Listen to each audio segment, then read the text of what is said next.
Gaming NBS episode 329 being recorded Monday, February 15th, 2021.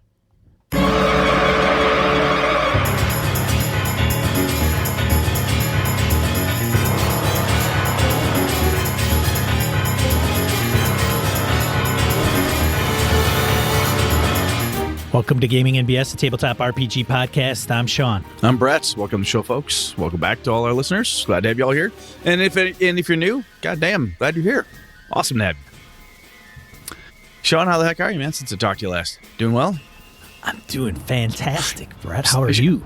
I'll give you the Wisconsin. You keeping warm, huh? Keeping warm? Keeping warm. Keeping good, warm. Good. Staying warm. That's good. That's Staying good. warm, yeah. Staying warm. That's good. Good. Yeah.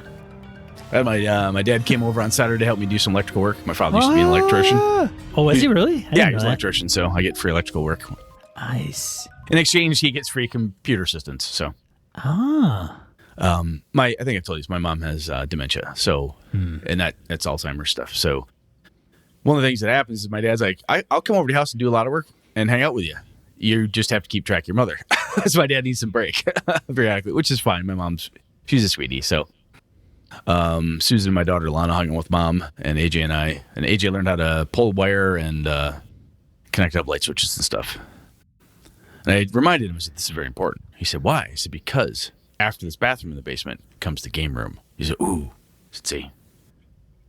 Yeah, it's very important because the faster you learn how to do this, the faster you and I can get the game room wired up. So he's happy. I came close to being an electrician. I mean, that could have been the whole route I went, but I didn't. It's not a bad gig, man. It's not. I got a buddy of mine who's a year older than me that's running the show for a shop, and I know he does fairly well for himself, actually. As I'd remind AJ, I said, remember that internet thing you love so much? There's none of that without electricity. You kind of need that to get on that thing that you love. So. Well, a lot of those guys are pulling Cat 5 and Cat 6 and stuff. Totally too. are. Absolutely. Yeah. Yep. So. Anyway, dude, what did you game? Any gaming? Do anything? Rolling dice? I flipping chips? gamed in Hobbs's Low Fantasy Gaming and we got whooped up on, but we survived, As you do. Tough As gamers. you do. Yeah. It was, we could have split, but I decided not to. I'm like, hey, man, I've taken like 0 hits. I'm going in there and taking that thing.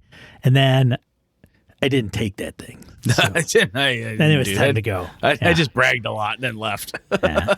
That's then this Thursday, session 1 of Forbidden Lands will be kicking off. Cool. I think it's going to be probably a 2-hour session. Nothing too long. It'll be the first one, getting our feet on the ground.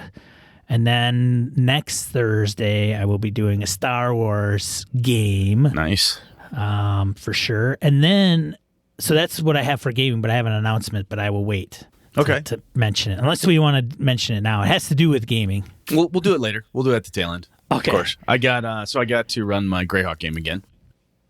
First time post-surgery doing that with the crew. It was a blast. It was no combat.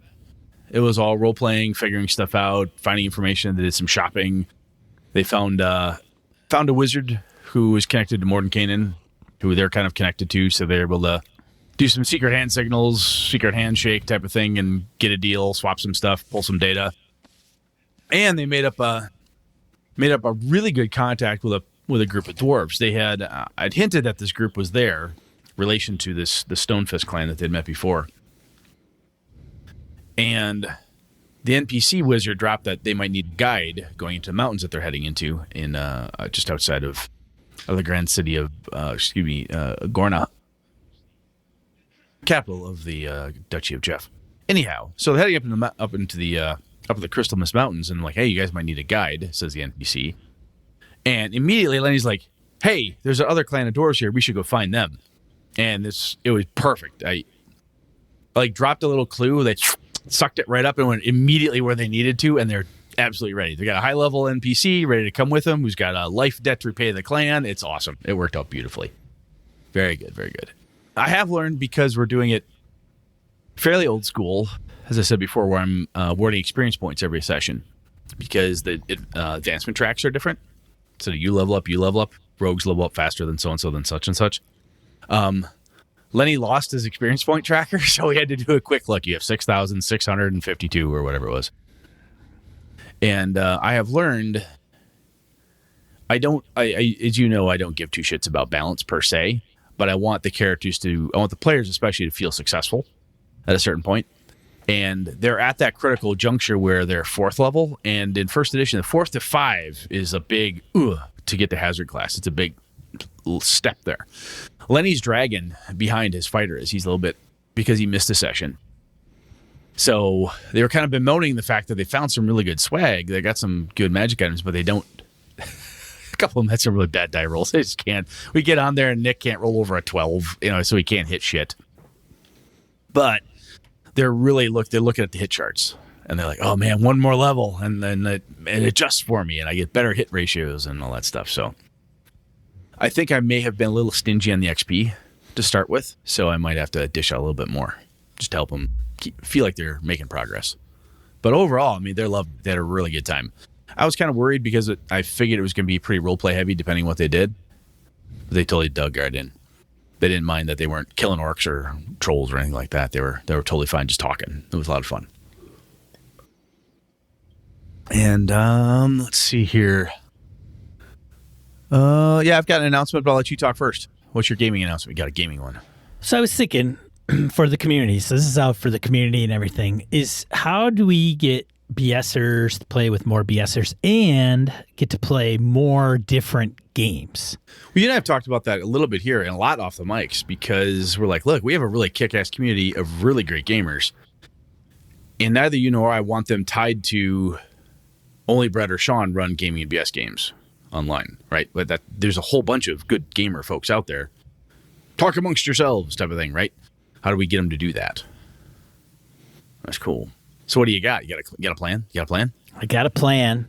Marco Froelich, Digital Hobbit, was nice enough to put up a nice looking spreadsheet.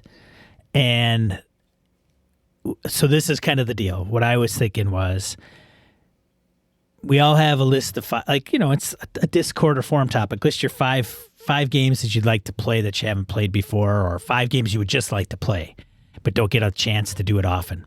So we got that down. So then we just need some game masters that are like, hey, I'm going to run a game.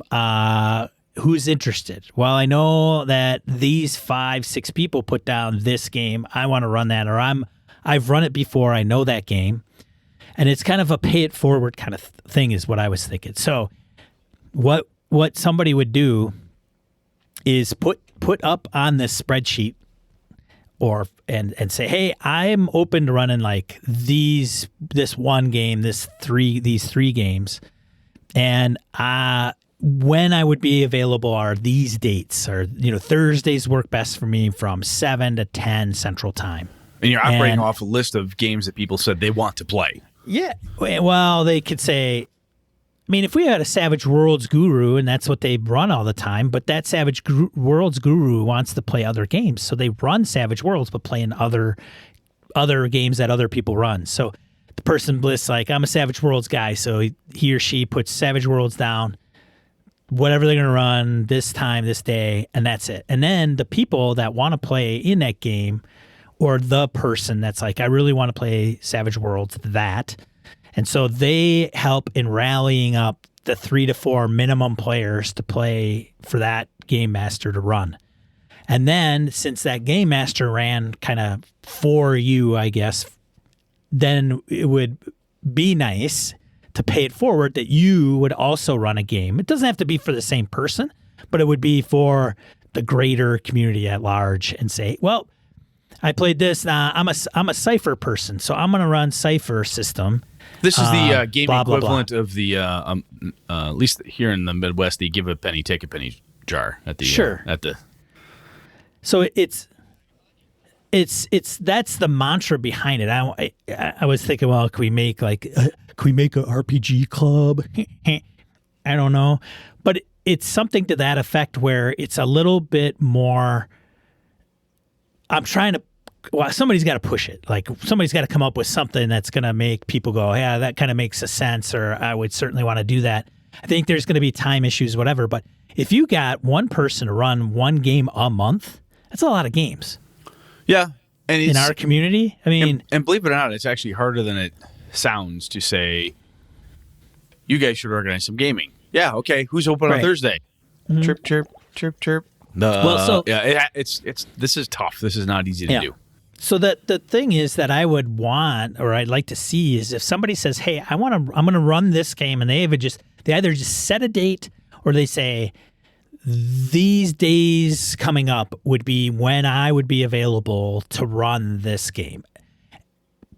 Go, players. And then they say, "Okay, cool," and they can just go down the list and say, "Oh, this guy or a woman is looking to play or run this game. I'm gonna, hey, who all wants to play in Gabe's 2D20 Codan game? He's running it 2 weeks from now. I'd like to get a party." And then they sign that up. And in that spreadsheet, the game master can say, "For more information on how I run or what tools I use or what the deal is," you go to the forum, go to the Discord, go to my own home website. I don't care where they go. And then they sign up, and then, Mirko's got a place where you can list like the tools you use and, all this stuff. So I will have a link in these show notes to our forums, to our pinned Discord message, and to Mirko's spreadsheet so that people can kind of plan maybe one game a month. It could be a 2-hour session. It doesn't have to be overly elaborate, but there's two purposes behind it. One, you get to play with other BSers. You might know their names that we throw around on the show, and you're like, "Hey, I know that Kojo guy," and I know Kojo's offered to do that. And they say, "I want to play with him. That'd be awesome." And especially if you're wanting to try different games, meet different people, so that when it comes time, when your home group is kind of like they fizzle out, you take a break from gaming, they're not willing to try other games, you've got a source online of I don't know if I would say trusted people. I'd like to say that they're trusted, but people that that's the big thing. So it's just really starting out. I think Mirko's got DCC up there for a couple games he would run. I think maybe Savage Worlds games, game he would run. I think Herman out of Puerto Rico is going to run Cortex. He hasn't put it in the spreadsheet. He just kind of threw that out on the forums. But I know a couple guys like Saul Zuido and somebody else, Harrigan maybe, that are looking to play in his Cortex game, high level. I'll put something in there, and we'll get that rolling. Nice. My life is starting to straighten out a little bit after moves and surgery and seemingly decent recovery so far. Yeah, I like this. That's good stuff, Mirko, man. Thank you. That's you stepped up, man. Thank you very much for helping to do that. That's hard work. That's not easy. Mirko's like, "That's a good idea," and he took a spreadsheet and put it up there. Just banged it out. You don't. So I should also say, just because you play or you get a party together to play in somebody's game, you don't have to run a game. It's not like, "Hey, we're going to game in police." They're not going to come around you up and throw you in gaming jail. The intention is to reciprocate in some degree or another. If you can, that would be great. But as long as people are playing, that's all that matters. So there you go. Well, in other kind of passing around news, Craig Shipman's got me on Wednesday. Third Floor Wars, his tabletop talk podcast. I'll be there talking to Craig. Craig was really cool. He tried to get me on earlier, and I'm like, okay, I should be able to do this. And my surgery got messed up, and I came back. I'm like, dude, I am so out of it. I can't do anything. He's been great. Trying to pin me down for a time.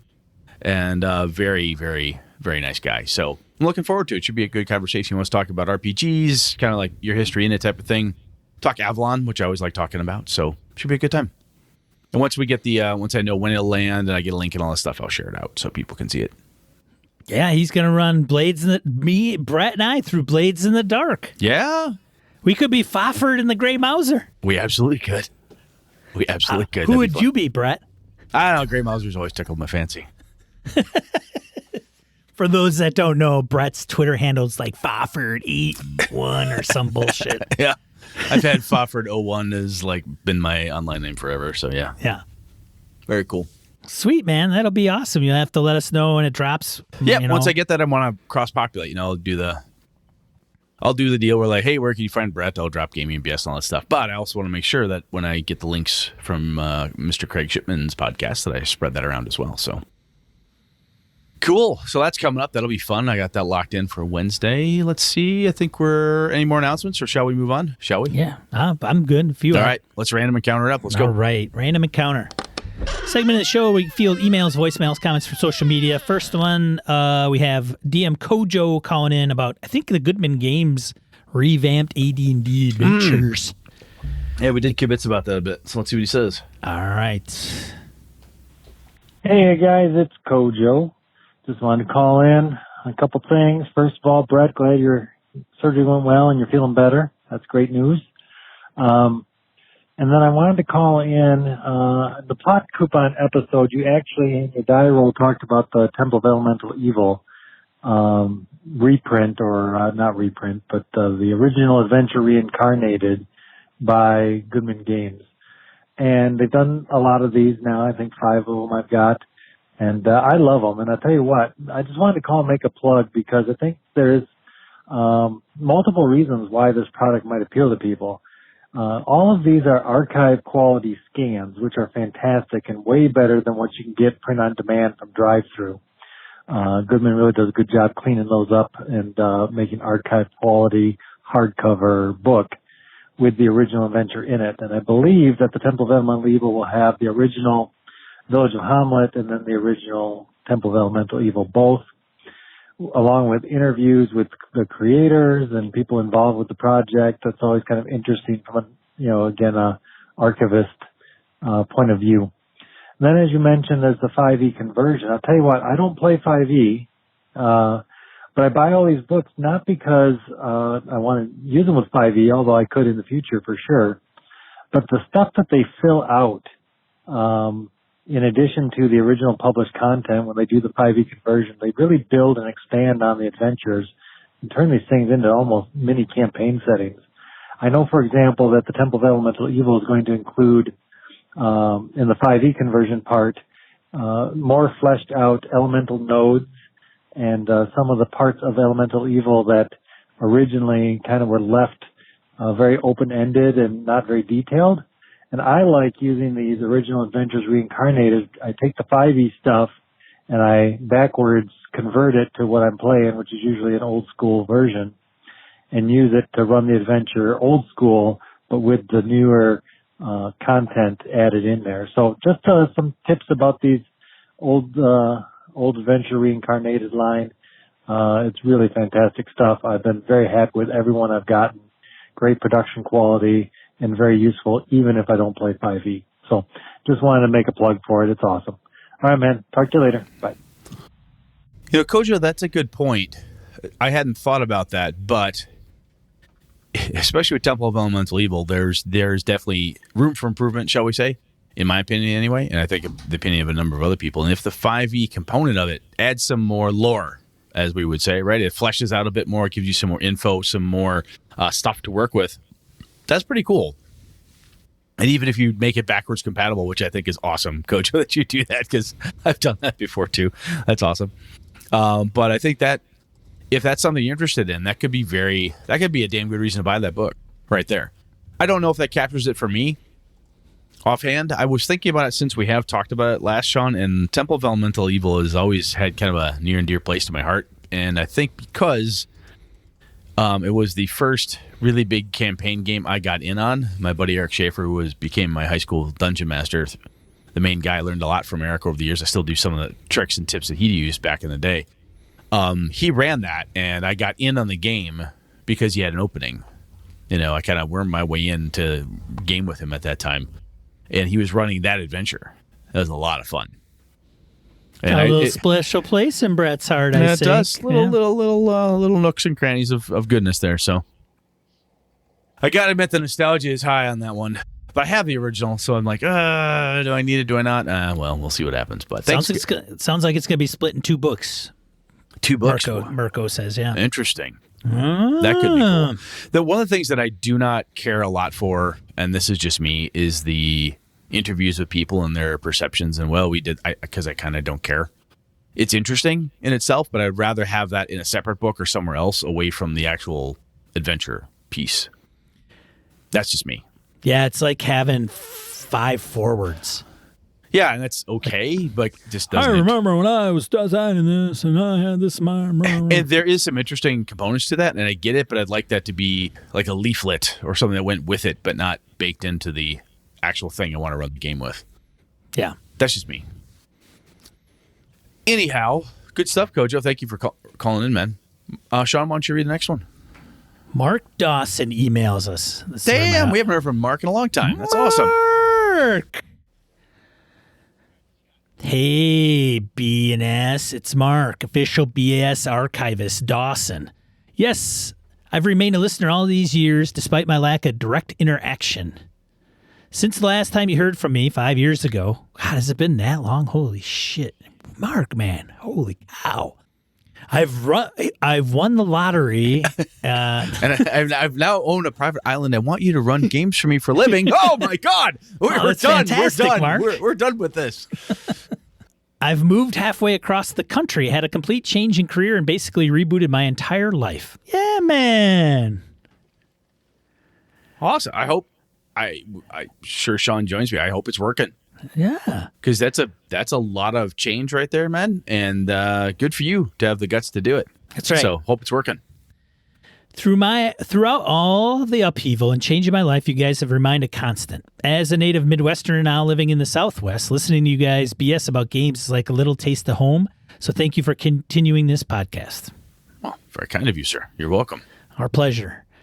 Brett, I know you've had a lot of going on with recent move and surgery, but have you made any progress on creating your own RPG system from scratch? Episode 301. I'd love to hear some of your game ideas as they evolve. Please share your process with the BSers. Who knows? We might be able to help out.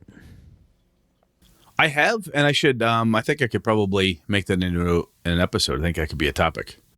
I've been monkeying around a little bit. So, yeah, I like that. Thank you, Mark. I'm going to make a note of that.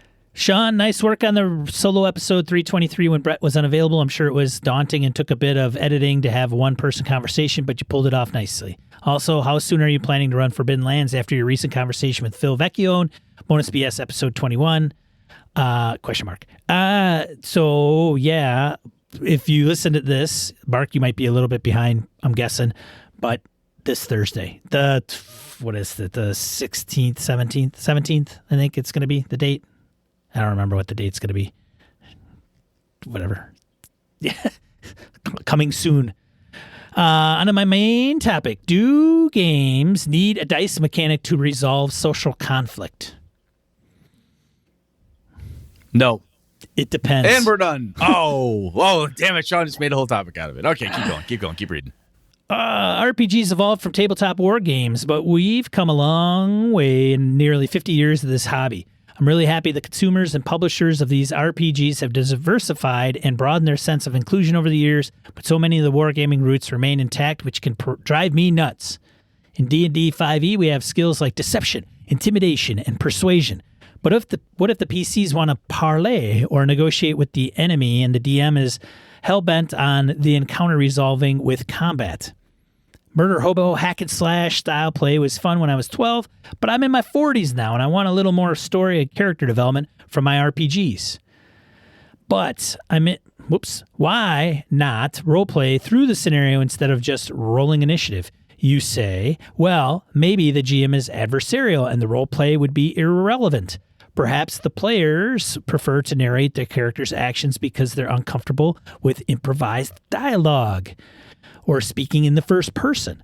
I'm also curious about this topic purely from a game design aspect. So have you played a game or are you aware of a system that has a defined mechanic to resolve social encounters with stats or dice? If not, could you see a value in such a system? Good gaming to all, Mark. P.S. It would be interesting if you guys had James Introcaso on as a guest to talk about his new projects with Matt Colville, item from Die Roll episode 327. So, there's a lot of good stuff in there, man. Mark, Burning Wheel comes to mind with the Duel of Wits. I don't know the mechanic offhand. It has been talked about. It is a social-based role-playing game mechanic. Yeah, we stumbled, talked about it on the show before, but I can't remember what episode it is. Mark, you probably remember better than we do. Yeah, there's. It's interesting. There's a lot of there. I shouldn't say a lot. I'm sure there are other ones out there. We've talked about it a little bit. It might be worth bringing back up around the just kind of the mechanic approach to social things. John, I think that might be a worthy topic just to revisit, because it's one of those pieces where you could talk about it 3 years ago, 2 years ago, 5 years ago, and what you've read, heard, changed, or thought of since then to now could change drastically how you deal with that stuff. You know, even with the Greyhawk game I'm doing, first edition AD&D, there's no mechanics for social interactions. Right. So how are we doing it? You know, I think it might be worth talking about that. Don't do it. Don't do it. Just roll the hit. Initiative. You win. Kill him. That's all we do. No social interactions. No one's allowed to be social at all. As soon as they say hello, they better draw a sword. No talkie. This is all action. It's going to be a mixed bag. Excuse me. It's going to be a mixed bag. I don't think the social interaction where the evil NPC just is going to fight is not a bad. I don't think it's a bad thing. Because I don't think that there are going to be NPCs that you should be able to negotiate with, period. I hate it. I really actually hate it when there are, well, that's a good argument. Give me a roll, and then it's rolled, and according to the rules, it should slide them down the pissed off ladder one level. Well, if you look at like D&D 5e social encounter mechanics, you can't go far enough so that Dr. Doom won't kill you. It's impossible. You can't slide more than like one notch. And one notch, if he starts off with "fuck you, you're dead," you can't get him to "fuck you, you're dead" to "I love you like my brother." It isn't going to happen, right? And I think some of the die roll mechanics that people use are within 5e. Z Bashu, actually the animated spellbook guy, has a neat little animation he did on social encounters. And he's like, I think I've been doing it wrong all these years, and he breaks it down for 5e. But sometimes we take the pass-fail of certain mechanics. I'll use D&D, for example. And if you pass, you get everything you wanted, right? Well, I try to convince, Dr. Doom not to blow everybody up and save the Fantastic Four. Oh, I rolled a 20. Oh, nat 20. Doesn't matter. Natural 20s have no impact. He's gotta like empathize with me. He's gotta come on. I rolled like a 20. I rolled a 35. I got like a 15 diplomacy, and I rolled a 20. It's like 35. This guy's gotta kind of understand my argument, Sean. Yeah, he shoots you in the face for it. I've never had anybody argue it like that before. No, never. You've never heard that before? No, never. Neither have I. That was like a whole new experience for me right there. I'm shocked. I know. But yeah, I think my bad guy's a bad guy. He doesn't give a shit what you say. He's gonna do whatever the hell he wants. You're not negotiating. I think it's worth. This is another topic. We're gonna pull it back. So, all right. This is Thanks, Mark. It's going to Hopper. Thank you, Mark. Hey, dude, and continue. I hope you're having good luck with the reboot, as you say, Mark. I hope it's going well. Game on, and keep going forward, brother. Hey, and just to keep you Midwestern, how's the weather down there? Yeah, a little hot. It's kind of cold hot down there, probably. Yeah. Remember, warm weather breeds weakness. Just so you know. Stay cool. Stay cool. Staying cool down there. It's not the heat; it's humidity. There we go. We'll lay that on you too. It'd be a lot cooler if it weren't for that wind. Oh, jeez, yeah. Well, or for the wind to be pretty warm. Gosh, there, hey. Okay, so let's see, Joshua. 20 comments on Slow Burn versus Hot Start. Sean and Brett, hope you guys haven't recorded yet. Sorry, Josh, we did. Because I want to make you make sure you touch on what Return from the Lazy Dungeon Master says about setting an opening scene. Creating a strong start outline in Chapter 4 consists of 4 bullet points suggested to be used for both campaign and session starters. So, Josh, little joke. Obviously, we missed this before we recorded, but this is still cool. Thank you very much for putting this out there in the forums. So, what's happening? Framing the scene. What's the point?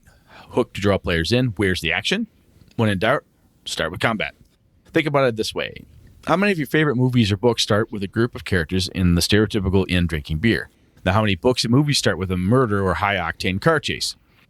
Some fiction starts slow in order to build the mundane before dropping the main character into the fantastic. But in my opinion, players have enough of the mundane in their daily lives.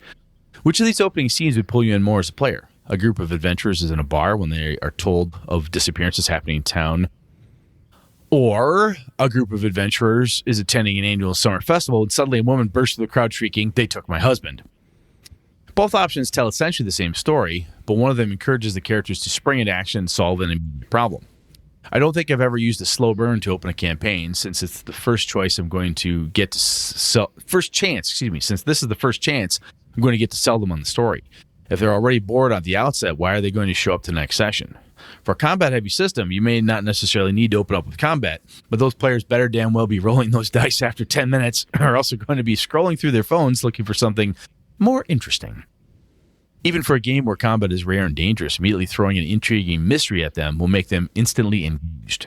Maybe I have the wrong idea of what slow start entails, but I'm curious to hear your arguments for it. So obviously, Josh, you can listen to the episode. I like the points you made there. When we say mystery, it actually reminds me of some Lovecraft stuff. There are a couple, Pickman's Model, The Thing on the Doorstep. I think the Thing on the Doorstep story, the gentleman says something along the lines of, "And that's why I shot my friend." And he tells you the story of how he ended up shooting this person. Pickman's Model is somebody regaling you, the reader, presumably, or like you're there, and he's talking to you about Edward Darby Pickman, how I had to drop him. Oh my God, it was crazy, blah, blah, blah. He's starting in like this chaotic fugue about a thing that happened, and he's slowly getting you back to the beginning. So it's almost like a reverse. You're at the end, and he's telling you the beginning through this process. So even some of those adventures are like right in the middle of it. You know, you're right there. Something's happening. You know, so that's kind of cool. So yeah, I think it works that faster. If the action in a Cthulhu game is the mystery, throw the fucking mystery right now. Boom, drop it on them. Cultists, attack. Weird happening. Someone dies from a mysterious plague. Whatever it is you got to do. Hell, man, Star Wars. What was the very first Star Wars? A New Hope was episode 4. Is that what it was? Okay. Yep.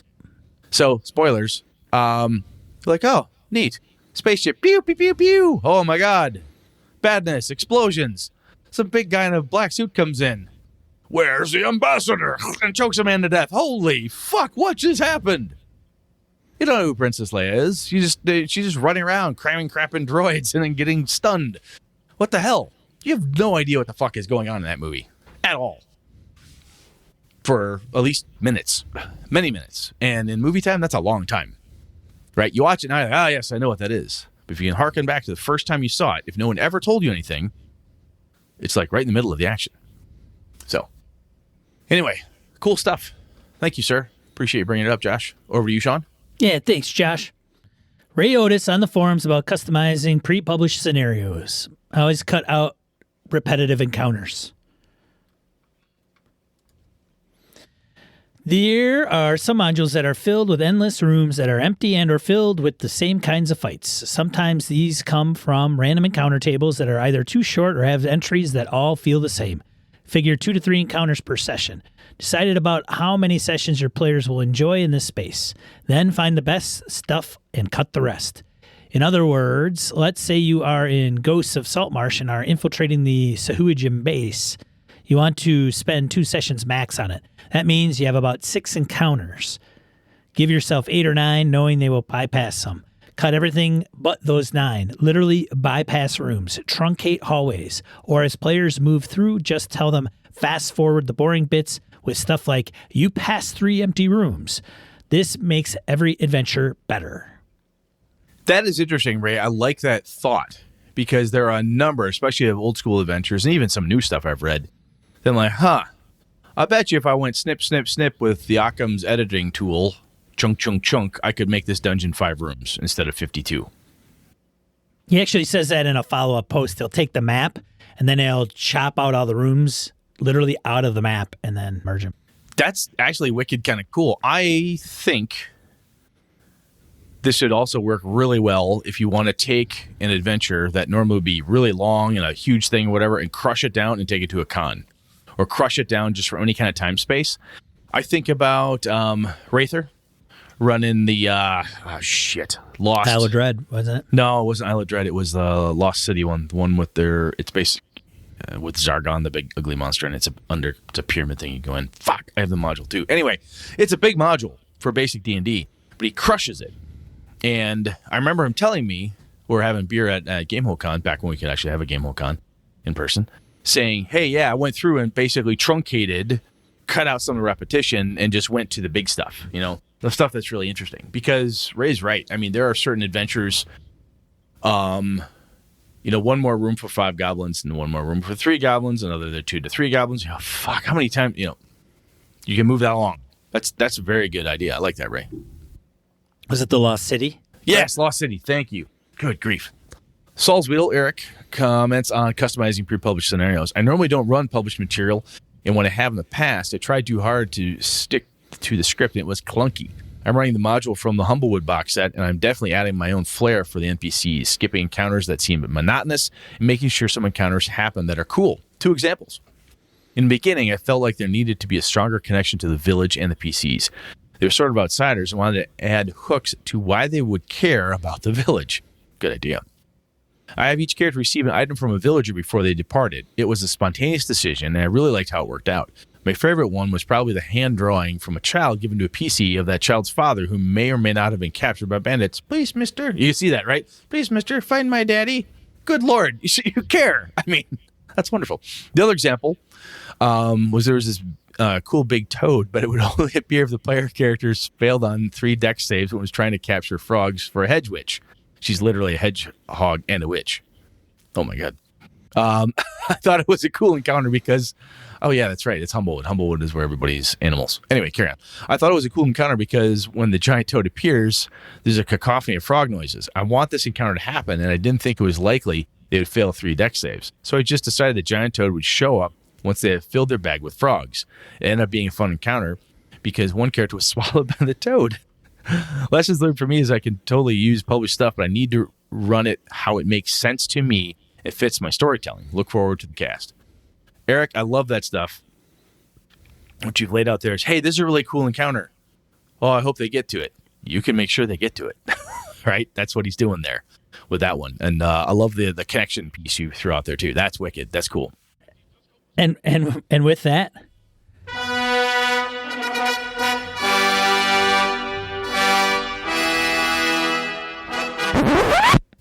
yeah. So Matt H commented back on episode 326. I'm reading backwards here. 326 about pre-written adventures versus homebrew. He said, after listening to you guys, I'm going to paraphrase through this a little bit myself, but it'll be in the show notes, the full description. He said, as a newer GM, I started with the 5th edition starter set, Lost My Phandelver, which group played for a couple of sessions before suffering some turnover players, which caused me to switch. So we moved over to another pre-made adventure. They played Tyranny of Dragons, Tomb of Annihilation. And he says, here's what the crux of it is. It could be because I was new to the hobby when I was attempting to make my own adventures, but I frequently found myself feeling overwhelmed. I'd spend way more time coming up with concepts, working on balance, and wondering if it was going to be any good. With a pre-written adventure, I find myself way more at ease. I won't feel bad if things don't work out, as I can just blame the adventure rather than myself. And all I need to do to prepare is read a little bit ahead. However, I'm starting to feel like I'm missing out on some aspects of the game by sticking to the script of a pre-made. Character development feels practically non-existent, and it seems though players have little choice but to follow the path in front of them. So, that got us thinking about, there are ways, means, policies, and devices, things you can do to take steps one way or the other, right? So, Sean runs a lot of pre-published adventures. I run very few. However, when I played with Sean running games, Star Wars and whatnot, and I know he's running a pre-published adventure. I've never felt in one of Sean's games when I've run them, your mileage may vary, it's never felt to me like I couldn't develop my character, or we were stuck, or it was the adventure was badly written, or anything like that. We just blame Sean, no matter what. But what I'm getting at is that, Sean, I think you do a very good job, or did at least for me at the time. Maybe you've fallen off the wagon. but taking that pre-published adventure and modifying it a little bit or tweaking it so that it flows the way you want it to go, right? And even when you and I were talking about how you were going to run Ravenloft, even let's take the some of the other angst and issues you've talked about around it, but your preparation for it, I'm going to do this. I want to make sure that it's not in there, but I want to do this because I can see this adding more. I thought that was pretty cool. So, Sean, when you started, let me ask it. Let me see if I can ask this question right away. I've been thinking about this for a while. Was there a time or a method that you use when you look at a pre-published adventure and say, this is what I'm going to change? Do you read them and think I need to change that right away? Or do you read them and change it as you go? Or is it just a muscle you've developed over years?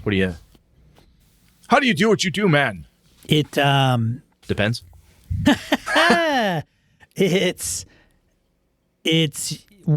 does, but and the reason it does is because it's dependent upon what I run, and that means the game and the scenario.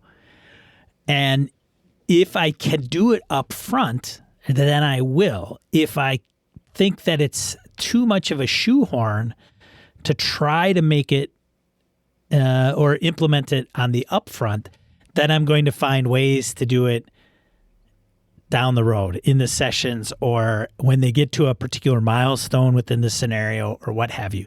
One of the things, and I don't often consciously do it outright. It's probably, if I do it more intentionally, it's been lately. It's more recent. In the past, I've done it when it's like, I don't really like where this is going. I'm just going to throw this at the party, and it's going to tie into things that aren't in the scenario necessarily. And if it ties to the character backgrounds, great. Or the party decides to go off in a different direction, and rather than say, oh, no, you can't do that, the next encounter's over here. Like, you got all these clues that go over here, but you're not going there. So instead of like trying to, again, shoehorn the party going into that direction, I will just kind of go, okay, they go this way. You guys did that to me in the Star Wars game. At one point, I think I had to change something quite dramatically. I brought in a complete, you guys, I think, were going through a scenario, and you didn't get through the entire scenario.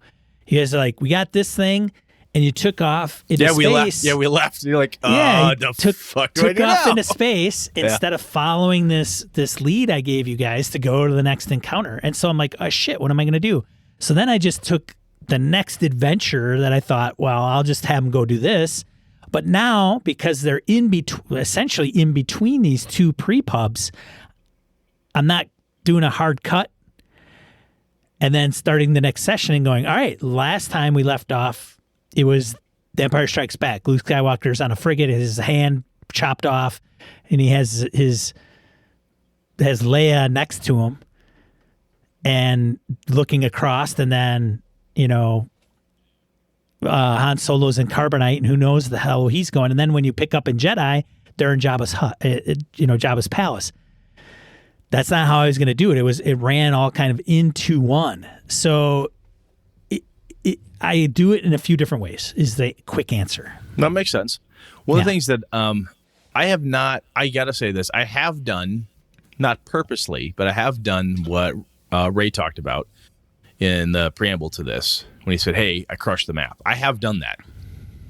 When we're going along and heat of the moment, I'm like, this is taking too fucking long.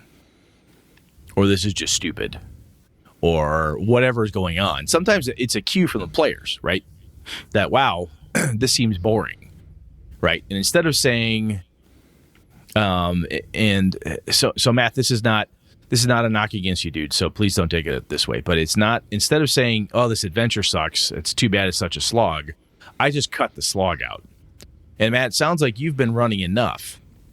If you're here right now having a cup of coffee or beer with us, I would say the exact same thing to you. You've been doing this enough with these pre-pubs, you probably have a better developed sense of what isn't working for you than you may realize. And I think that's very true for a lot of game masters, even players.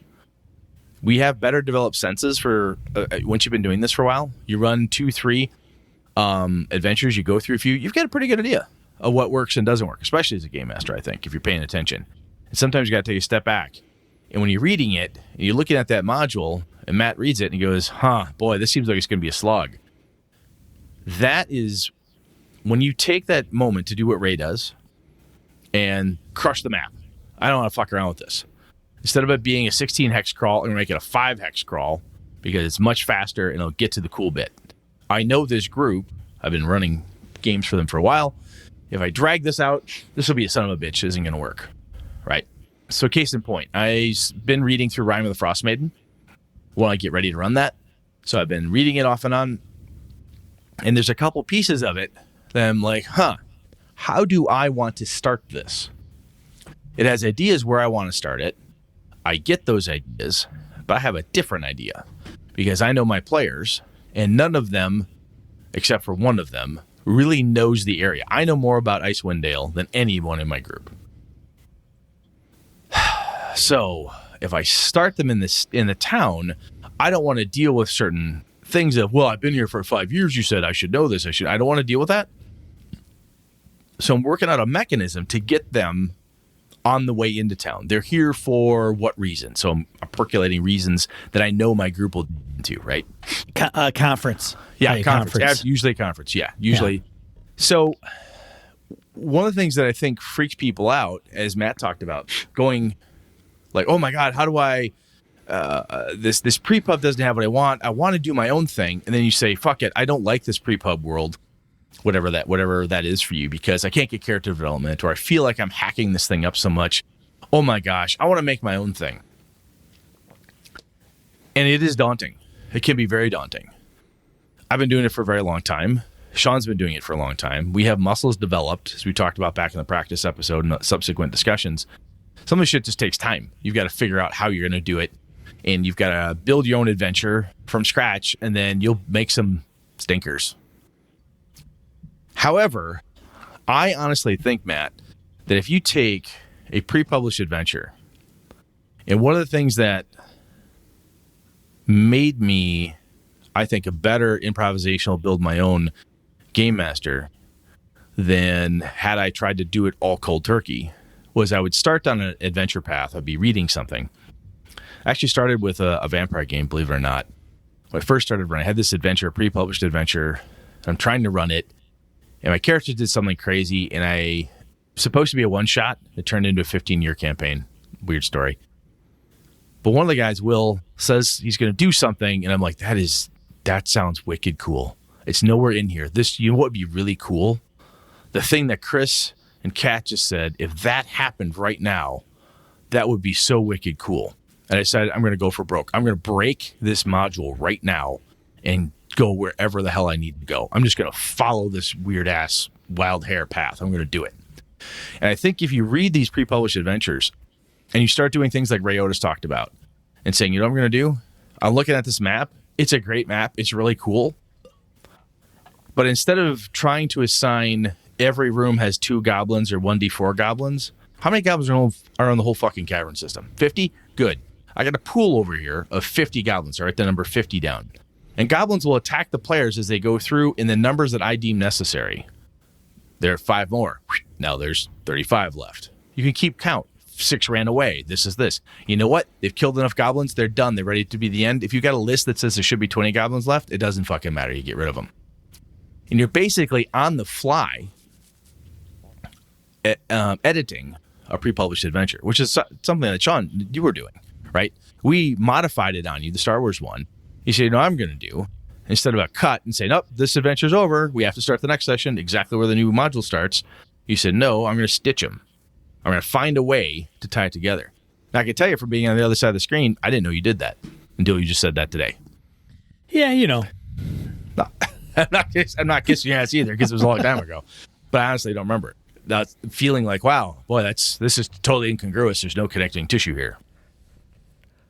But I guess when I read Matt's piece, Sean, I kept thinking that breaking away from a pre-published adventure is one of the things that is kind of daunting in it, is there can be this feeling that if I break it, I can't run this adventure anymore. Now it's no longer the adventure, right? I broke it. I changed the map. I changed the NPC. I told the player characters that red dragon is supposed to be a blue dragon. Now I feel stupid. But I think by taking a pre-published adventure and going through it with your own editorial pen and saying, I don't like this. I'm going to tighten this up. I'm going to change this. I know this group of players. I've been playing with them. I've ran through 4 different pre-pub adventures with them. I know what they like and what they don't like. You could read an adventure like Rime of the Frost Maiden, like I am right now. I know the group I'm going to run it for, my home group. When I run it for them, I know what I'm going to do for them. I don't know what I'll do when I run it for BSers because I don't know who I'm playing with yet. But anyway, I'm going to beat it up. I'm going to change it, modify it, hack it up, and I want to make it mine. And that's where you can take things, because when Matt's talking about character development seeming non-existent and so on, you could add those character development pieces in, like Eric Salzwedel mentioned, with the Hedge Witch. So, Sean, what do you think about that? I'm kind of rambling here, but does that make sense what I'm saying? Yeah, I think, Matt, what you got to do is you got to take what your players are. So there's two camps. There's those that think that player character development will come through play, and then there are some that you sit down in session 0 and you tie a bunch of loose ends together and you determine their motivation because they have certain backgrounds and they have a reason to be together, and they come up with this elaborate, I'm an orphan and grew up on the mean streets of Avalon, blah, blah, blah, blah, blah. And some want to do both. But if you're going to incorporate, if you're going to hack up a module or scenario to try to have more character development, because I feel your pain, there isn't really a ton other than what they're kind of thrown into and what they do chemistry amongst the player characters. They're really, it becomes a relatively shallow, in my experiences. Not always. It's not for every game and not for every game master, but it is pre-published and isn't coming out of your mind and how to leverage your own kind of creativity to convey to the players and the player characters. So that's just kind of the deal. So Sean, I think from how would I actually tactically do the thing? Right? You and I just laid out some high level stuff. How would I, if I were Matt, how the hell would I actually tactically do this? Yeah, he's got a lot of things in motion and a lot to unpack in this email/forum post. And you got to bite off little bits and pieces. Like you can't. That's very good. That's good advice. Yep. You say you're overwhelmed. So my question would be, why do you feel overwhelmed? Is it coming up with the ideas, the plot points, the tying the things together? And so you get a pre-published module where all that is done and you can read it, which is great. That's what you're kind of saying is your own solution. Fantastic. So if you take a pre-published adventure and you want to make it more of your own, how can you find ways to do that without having to come up with everything that's in the pre-published adventure, right? Because you're reading that and you're taking what's good out of it and applying it, but you think that the player character pieces are shallow. So, Tomb of Annihilation you've run. What's the death curse about? Who is it affected? In the module, it's going to say you're greeted by this woman and she's going to hire you to go because they know that there's this component called the Soulmonger and she wants you to find it because she's on her deathbed. Well, who is she to the player characters? So right there, if you wanted to, it doesn't have to be her. It could be anybody you want. So just yank her right out of the module and put in a player character's family. Or a player character. Or a player character, for that matter. That person has some... They're dying. Yeah. Ronnie the Magnificent, wizard extraordinaire, is dying because of a curse from a demon. Right. And you've been told, after much searching and paying off sages, the only way to do it is the Soulmonger thing. Fuck. And maybe it's... that person's dying, and so they've done research and found out that it's the Soulmonger is the thing that's behind this, and they've traced that to the land of Chult somewhere. And the people that are accompanying that player character are the player characters recruited them specifically, either they're personal or professional acquaintances, or they've somehow come together in that regard. And so then you've got that group together. You can even futz around with their backgrounds to figure out how that coalesces, and then you go on to the adventure. And then, that's just one example to kick that off. It's a little unique with Tomb of Annihilation because you're doing more of a hex crawl exploratory, and then you're getting into the tomb. So it's not like there's a lot of social interactions. There are with some NPCs, and I can get into those with some spoilers. But regardless, then you get into Curse of Strahd, which you also did. You mention Curse of Strahd? No, he didn't. You didn't. Does not. He didn't. Curse of Strahd's another one. That's a more of a sandboxy. I mean, they could go anywhere. You could tie. There's so many more player characters, NPCs in that adventure that you could make any of them anybody's prior contacts. You could have relationships build very quickly in Curse of Strahd because you could have, an NPC fall in love with a player character, or there's some bond there. Another thing that I don't know, I haven't read the other adventures, man, but I know in Rime of the Frost Maiden, it has a flowchart. Basically, it says, look, this thing happens. And it goes like this. This is the levels you'll be at here. 1, 2, 3, 4, 5, 6, 7. And these are the main points that are going to happen. If you diverge from anything, you can look back on that flowchart and you can build it out yourself. That's the thing I actually used to do. White Wolf used to have in their Chicago by Night, the city setting, it had these little charts, had the different pictures of Loden and this guy and Khalid and these different vampires who hated each other and all this stuff. So I would look at these graphs and these charts. I would fucking forget something. Oh, shit. I made the Nosferatu Primogen friends with this other person, and they're supposed to hate each other. Huh. Wait a minute. They secretly hate each other, but they always are nice in public. Aha. Okay, I've got that. I made a note in my little notebook. Like, I fucked this up. Make a change. So as you modify things, as you add things in order to make sure that you can maintain the integrity, because if you're worried about balance and concepts and through lines and all that story talk that can be very difficult to sort out or create on your own, if you're stealing what's out there, which is absolutely legit, and you build your own little flowchart, how are they going to get from point A to point B? Well, it went to here, they branched off over here, how are you going to get them back? Type of thing. So this one, from a tactical perspective, I think some of the easiest stuff to do is hack the dungeons, cut out the monotony. If you've run a couple, you've determined a few things. You're like, wow, that was kind of boring. You can start looking at stuff, reading it, or even if your players are going through it, like, you know what? The next set of double doors opens to the Orc King stronghold. The next set of double doors leads right to the center of the tomb. I don't have to have the next 15 rooms. It really doesn't matter. Because they found the secret tchotchke, they got the thing, we could get right to the end. I don't need to fuck about, right? cutting dungeons, smashing them tighter, cutting overland, which also, goes for overland travel, can streamline some of that stuff. And by doing that, you're moving through repetitive components, as Ray said. If you go through these modules and you start breaking them and hacking them and changing them, you're going to get a better feel for how you do it, right? How do I need to do it? What do I like to do? What works well for me and my group? And going back and forth through this world of like, hey, I wrote this, my own homebrew thing or a pre-made adventure. You're going to end up at a point where you're using the pre-made adventure just as like this little trick bag that you can pull stuff out of, right? I know we've talked about this before in the past, and Matt, I don't know if you were hanging out with us when we did, but I know sometimes I have heard about this. I've actually seen it, where some players get pissy that you change the official module. They want to play the official module as the official module is written. I don't understand that. Never have. I never really will. I don't get it.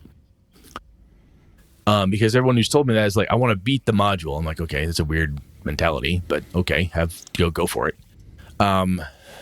So if you have somebody like that in your game group, you might run into some weird flack because you didn't really run Tyranny of Dragons the right way. Why are the players going to be mad? Probably not. The players are there to have fun and have something that has some cohesion to it. That's the be all and end all of it, I think. Sean, does this make sense? Yeah. All right. Yeah, I think hit me up, man. Matt, I'll hook you up. bounce ideas off me, I'll tell you what you should do. First of all, you might be replaying the wrong adventures. Honestly, That's absolutely possible too. If you've got Curse of Strahd's the best one for interaction, and you can hack the shit out of it to do it any way you want. I'd have some pretty strong advice on how you would want to do it. And I would also want to ask you what you mentioned in your message that says, I'm starting to feel like I'm missing out on some aspects of the game by sticking to the script of a pre-made adventure, blah, blah, blah, blah, blah. So my question to you would be more of what do you want to use the pre-published module for? And then why aren't you injecting your own stuff? So I think, Matt, some of this to me, hacking, I think this is almost like, it's making a pre-made into a homebrew, and we're back again if you want to, but using the pre-made kind of as a core, what you're going to bounce off of, is totally legit. The hardest part is that either training your mind so you remember all the changes you made so you don't get confused yourself as you read through, or just keep the right type of notes. So when you interject something into the flow of the adventure, you know what you overwrote so you can make the references going forward. And that in a pre-published adventure is easier. If every time it says Helga, you change the name to Hollith, great. Scratch Helga, write in Hollith. There you go. If it's supposed to be Vicky and you actually said Vanessa, fine. Everywhere it says Vicky, change the name to Vanessa, or whatever the case is. But you can do that stuff pretty easily. So, Matt, I don't know if that helped, dude. Yeah, Matt, we're here to utterly confuse you. we tried to help. We're not necessarily the best at it, but if other listeners out there have got some other cool ideas like Eric and Ray had, or anything you want to add on to what we have to help out Matt or anybody else who's thinking about ways of doing this type of thing. And Matt, man, if we completely missed the whole fucking point and this is not at all what you wanted, let me know. We'll try it again. All right, Sean, shall we? Yeah, let's get in die roll. Die roll, 2 to 4 miscellaneous points, game of geekery we want to bring to you. Got 1, 2, 3, 4, 5 this week. First one, Call of Cthulhu is big in Japan. So in case you didn't get the memo and you ever want to go to Japan, play some Call of Cthulhu. I think the numbers in the article are a little wonk, but I don't know. Who's to say? I thought they were pretty slow. The second highest RPG played, and there's 60,000 copies that are sold. 60,000 seems low, but then again, I guess, I don't know. Next one, What We Give to Alien Gods. Kickstarter for Mothership. I got in. I thought it looked cool. It's very Mothership based. You can play it in any sci-fi horror game. I was kind of impressed by it, and so I kicked it in. And $14,000 of $750 goal was raised. So I think they'll be okay. Ends March 1st, 2021. Kobold Press's Vault of Magic. So if you're a big 5e fan and a fan of Kobold Press, then you probably already know about this one. But if not, they have a Kickstarter that ends March 17th, 2021. It's fully funded and is all about the magic. It reminds me of the spell compendium, but it's got items in it as well. It's a grimoire of new magic items for 5th edition campaigns. Brings wild surprises to your gaming table, from unknown potions to fabled weapons and armor to everyday magic that could become campaign stable. Yeah. Neat. So check that out. And then the next one is Christopher Gray, an old friend of the show. Temple and Tombs Kickstarter, built for Year Zero engine, which intrigues me because he's a third party. He's not Free League that's doing that. And he's using their parts of their engine. Halfway there, he's at 3,900 of 6,900, and that ends March 15th. So I have a vested interest in making sure it gets funded because, damn it, I kicked in for that. And Christopher does some good stuff. And he's done multiple Kickstarters. He's delivered. He's not a fly by the seat of your pants night. Fly by night kind of operation. So as long as he doesn't fly by night with my pants, I'm fine. He does not. Maybe he could use that as a stretch goal. He could fly by night with Brett's call Brett. Fly by night with Brett's pants. And the last but not least, Winter hat. Our own winter hat is available. We have a little beanie hat. So if you're cold, before it gets too warm, you might want to pick one of these bad boys up. It's with the GBS logo on it. So that just got approved on our merchandise store. I have one on order. If you want to see what it looks like after I get one, I'll show you before you order one. But I know some people were requesting it, so check that out. So that's all we have for Die Roll. A lot of Kickstarter action. What are we talking about next week, bruh? I had something and I can't find my damn notes. Hold on. Let me find it. I know Ray Otis had some suggestions from the forums.